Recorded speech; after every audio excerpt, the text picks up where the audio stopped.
Thank you for joining me for my lessons in script in the copperplate style. My personal form of script that I like to do is based on the Zenarian form of script, which is known as engrosser script, also known as engraver script, also known as roundhand. And I have articles that explain all that on iampit.com, freely available at iampit.com. I always practice with the grid that consists of 5 spaces, 1, 2, 3, 4, 5. This middle space is my X height that's clearly demarcated by the lines header and baseline. There is also, I use these sort of slanted angles which represent the main slant angle of the shade. And with this script, the fundamentals are that all of the hairline strokes are upstrokes. You can make hairline downstrokes, but it takes more skill. So the hairlines are upstrokes.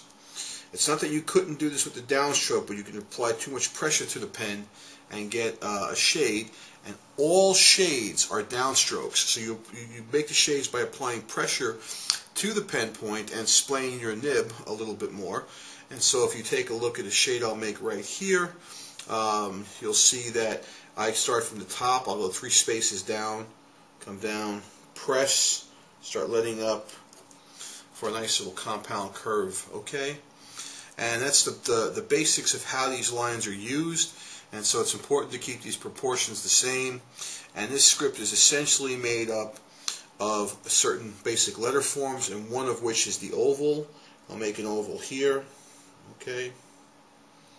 Another form is the compound curve, which I showed you here.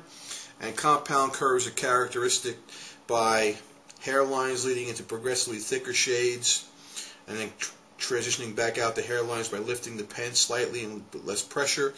And a good basic form would be that if you were to sort of look at the area that's left as unshaded, clear here, a good compound curve should have the same amount of space at the top and bottom, which means the way it curves in is the way it curves out. Thank you. The next video clip will show some basic letter forms. It'll be done based on my workshop handouts. Thank you for your time.